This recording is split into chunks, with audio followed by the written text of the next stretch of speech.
Greetings all, Shane Bruce, Restomod Daisy. With good news, we've got more guns to play with here at the shop today. They're not new, but they are new to us.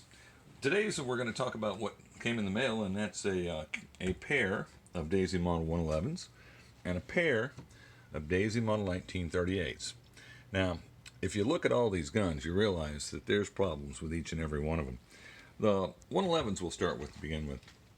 The 111 were equipped with plastic furniture when they were manufactured and shipped. You'll notice the stocks had some interesting details on them that you don't see on the wooden stocks. And you'll notice that the stocks, because they're plastic, have different compositions. So the slightly browner stock here has still got the same kind of wood grain pattern that the slightly darker stock has. But they are different, and different is good at times.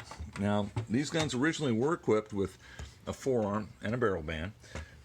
The It's a Daisy logo in the middle of the forearm, and it was typically secured with a screw.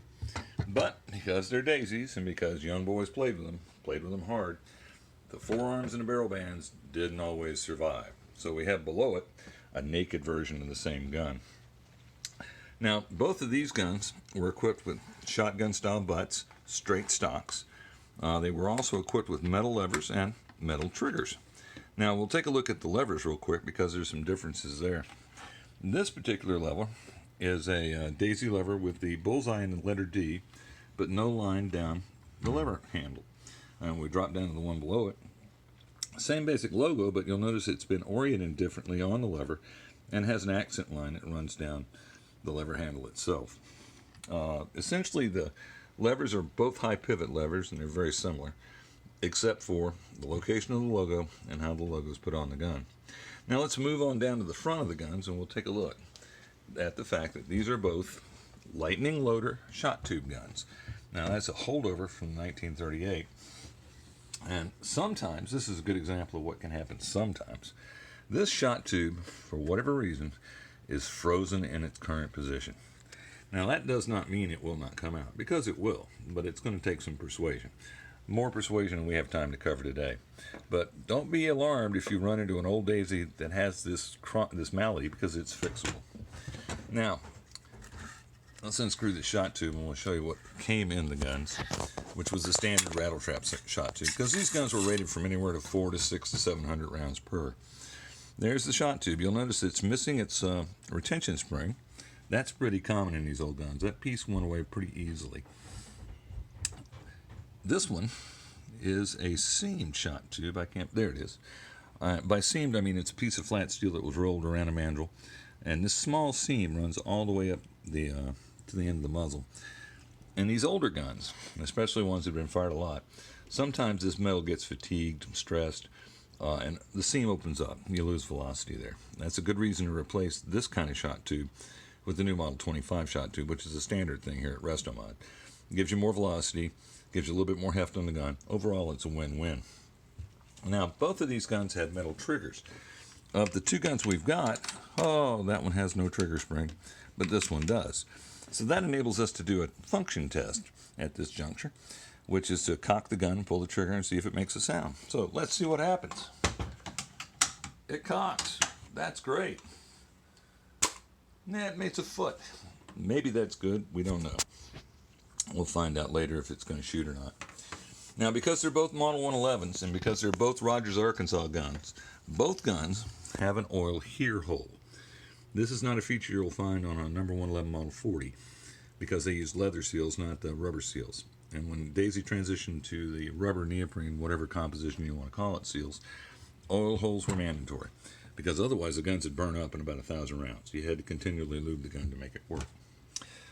Both of these guns have an elevation adjustable rear sight, and I like this rear sight because you'll notice it's a stepped rear, kind of a modified buckhorn rear, and that allows you to do elevation adjustments with your small blade front sight.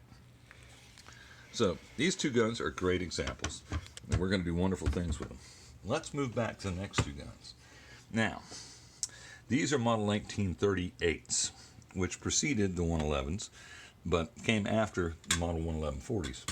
The 1938s are high pivot guns as well, and this one here is an excellent example of just how crappy a Daisy can actually look.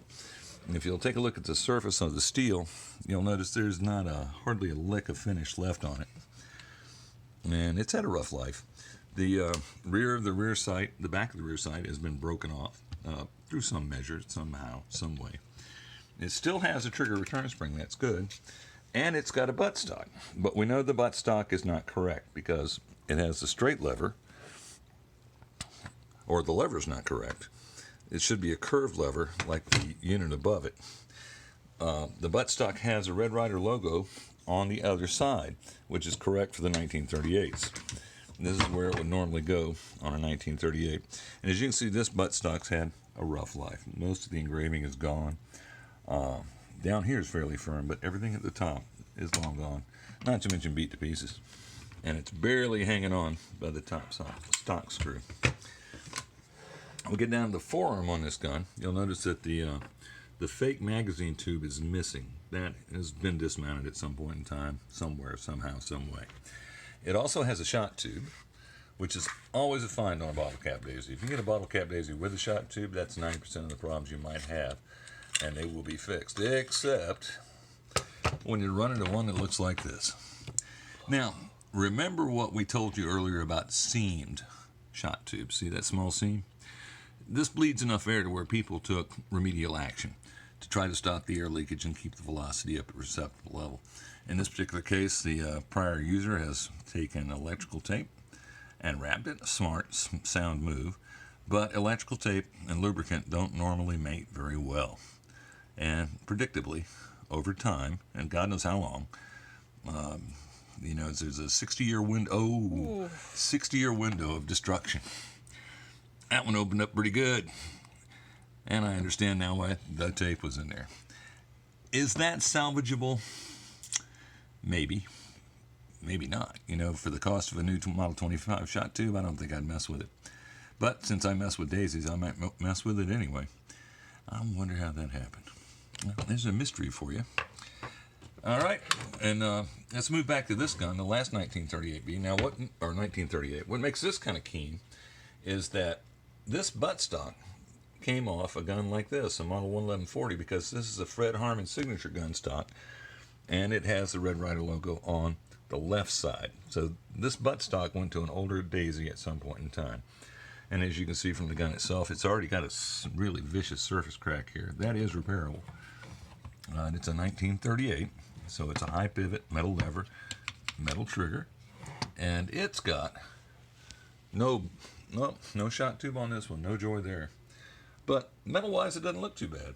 So, 4 new guns rolled into the Remuda here at Restomod, and when they roll out, they won't look like that anymore. They'll probably look more like, I don't know, something like this, which I think is a big improvement. That's all for today, kids. This is Shane Bruce with Restomod Daisy, signing off.